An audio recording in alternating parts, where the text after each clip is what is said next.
Hello, പുതിയ വീഡിയോയിലേക്ക് എല്ലാവർക്കും സ്വാഗതം. അപ്പോൾ എല്ലാവർക്കും ഹൃദയം നിറഞ്ഞ ഓണാശംസകൾ. ഇന്നലെ തിരുവോണ ദിനത്തിന് തന്നെ ഈ വീഡിയോ അപ്ലോഡ് ചെയ്യണമെന്ന് വിചാരിച്ചതാണ്, പക്ഷെ സാധിച്ചില്ല. അതുകൊണ്ടാണ് തിരുവോണം കഴിഞ്ഞിട്ടുള്ള ഈ ദിവസം, അവിട്ട ദിവസം ഞാനിത് പോസ്റ്റ് ചെയ്യുന്നത്. ഉത്രാട വിളക്ക് അവിടെ ഇരുന്ന് കത്തണുണ്ട്. അപ്പോൾ ഇനി നമുക്ക് പൂക്കളം ഇടാം. പൂക്കളം ഇടാൻ വേണ്ടി ഞാൻ തലേന്നേ വരച്ചിട്ടിട്ടുണ്ടായിരുന്നു. ഞാൻ സ്ഥലം മാറ്റിയാണ് വരച്ചിട്ടേക്കുന്നത്, കാരണം മഴ പെയ്യോ ഇല്ലയെന്ന് അറിയത്തില്ല. കാരണം മുമ്പൊക്കെ കറക്റ്റ് സെൻട്രലായിട്ടായിരുന്നു അത്തം ഇടുന്നത്. ഇപ്പം ഞാൻ സൈഡിലോട്ട് മാറ്റിയിട്ടു. പക്ഷേ രാവിലെ ആയപ്പോൾ നല്ല മഴ പെയ്തായിരുന്നു. ഒരു കണക്കിന് ഇങ്ങോട്ട് മാറ്റി വരച്ചത് ഭാഗ്യമായി. അപ്പം ഞാൻ പൂക്കളം എല്ലാം ഇട്ട് കഴിഞ്ഞു കേട്ടോ. ഒരു 3 മണിക്കൂറത്തെ പരിപാടിയായിരുന്നു. എൻ്റെ ഊപ്പാട് വന്നു. അമ്മയൊക്കെ സഹായിക്കാൻ വന്നു. പക്ഷേ എനിക്കിഷ്ടമുള്ള കാര്യം എനിക്ക് മാത്രമായിട്ട് ചെയ്യുന്നത് എനിക്ക് ഭയങ്കര ഇഷ്ടമാണ്. അപ്പം ഞാൻ അത്തമിട്ടത് കണ്ടോ? എങ്ങനെയുണ്ട് പൂക്കളം? എല്ലാവർക്കും ഇഷ്ടപ്പെട്ടോ? ഇഷ്ടപ്പെട്ടെങ്കിൽ കമൻറ്റ് ചെയ്യണം കേട്ടോ. അത് കഴിഞ്ഞ് പിന്നെ നമ്മൾ ഓണക്കോടി ഓണം ഡ്രസ്സൊക്കെ ഇട്ട് കുറച്ച് ഫോട്ടോസും വീഡിയോസൊക്കെ എടുക്കാൻ വേണ്ടി ഒരുങ്ങി അത്തത്തിൻ്റെ അടുത്തിരുന്ന് ഓരോ പോസൊക്കെ ഇട്ട് കാണിക്കുകയാണ്. അപ്പോഴത്തേക്ക് ബൈജു മാമൻ കാറുമായിട്ട് വന്നു. പുതിയ കാർ എടുത്തു മാമൻ. അപ്പോൾ അത് കാണിക്കാൻ വേണ്ടി മാമനും മാമൻ്റെ ഫ്രണ്ട്സും കൂടി കാറും കൊണ്ടുവന്നതാണ്. അപ്പോൾ ഇതെല്ലാം കാണുന്നതിൻ്റെ ഇടയ്ക്ക് തന്നെ അമ്മ അടുക്കളയിൽ ജോലികളെല്ലാം ചെയ്യുന്നുണ്ടായിരുന്നു. ഉച്ചയ്ക്കുള്ള സദ്യക്ക് കറികളും ചോറും അങ്ങനെ എല്ലാം അമ്മ വെച്ചു. മോളുടെ കാര്യം നോക്കിയുള്ള പുറകെയുള്ള ഓട്ടം, മോളുടെ നിർബന്ധം, പിന്നെ ഫോട്ടോ എടുപ്പ്, അങ്ങനെ കാര്യങ്ങളൊക്കെ ആയതുകൊണ്ട് അമ്മയുടെ ഒന്നും സഹായിക്കാനൊന്നും പറ്റിയില്ല. ഇനിയിപ്പോൾ അടുത്ത ഓണം ആവട്ടെ. അപ്പോൾ ആ സദ്യക്ക് ഇലയൊക്കെ വിളമ്പി അച്ഛനും അമ്മയും അനിയനും കൂടി ഇങ്ങനെ കറികളും കാര്യങ്ങളൊക്കെ ഇങ്ങനെ വിളമ്പുവാണ്. ആ ഒറ്റയ്ക്ക് അമ്മയെ കൊണ്ട് പറ്റുന്ന മാക്സിമം കറികൾ അമ്മ വെച്ചിട്ടുണ്ട് കേട്ടോ.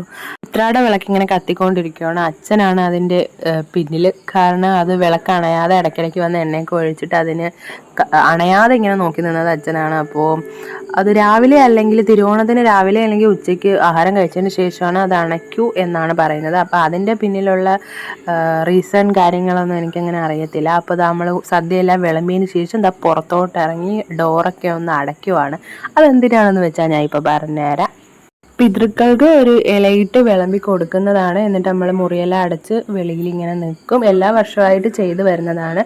അതിനുശേഷം കുറച്ച് കഴിഞ്ഞതിന് ശേഷം ആ ഒരു ഇല അതിൽ നിന്ന് മാറ്റിയിട്ട് പുറത്ത് കൊണ്ട് വെക്കും.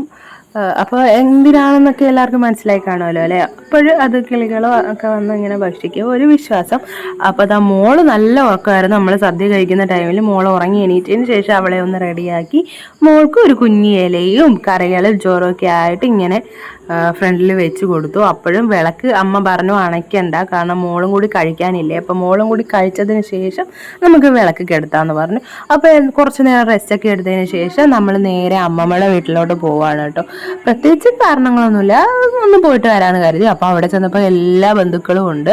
അപ്പോൾ അതൊക്കെ കഴിഞ്ഞ് നമ്മൾ അപ്പോഴും തന്നെ അവിടെ നിന്ന് ഇറങ്ങി. അപ്പോഴും അമ്മ പെട്ടെന്ന് വിളിച്ചു, ദാ ഇവിടെ വടംവലി തുടങ്ങി, ഓടി വാന്ന് പറഞ്ഞു. അപ്പോൾ അപ്പോഴത്തേക്കും അവിടെ വിവാഹിതരും അവിവാഹിതരും തമ്മിലുള്ള വടംവലി നടക്കുന്നുണ്ടായിരുന്നു. അവിവാഹിതരാണ് കേട്ടോ ജയിച്ചത്, വിവാഹിതർ തോറ്റുപോയി. അപ്പോൾ പിന്നെ എന്താ, മോൾക്ക് ആ വടം കണ്ടപ്പോൾ മോൾക്കും വടം വലിക്കണമെന്നൊരാഗ്രഹം. അപ്പോൾ പിന്നെ മോൾ ആ വടത്തിൽ പിടിച്ചിട്ട് അങ്ങോട്ടും ഇങ്ങോട്ടും എന്നൊക്കെ നടക്കുകയായിരുന്നു.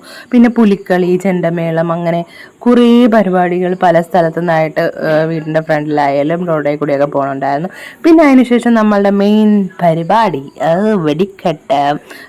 ഉള്ള പടക്കമൊക്കെ വെച്ച് നമ്മളത് അത്യാവശ്യം നല്ല രീതിയിൽ തന്നെ ഓണമൊക്കെ ആഘോഷിച്ചു. ഇതൊക്കെ ഒരു രസമല്ലേ ഇങ്ങനെ പടക്കം പൊട്ടിക്കുന്നതായാലും. കണ്ണൂർ എൻ്റെ ഭർത്താവ് ചേട്ടനൊക്കെ പറയാറുണ്ട് കണ്ണൂർ ഓണത്തിന് പടക്കമൊന്നും പൊട്ടിക്കില്ല, അവരൊക്കെ വിഷുവിനാണ് പടക്കം പൊട്ടിക്കുന്നത്.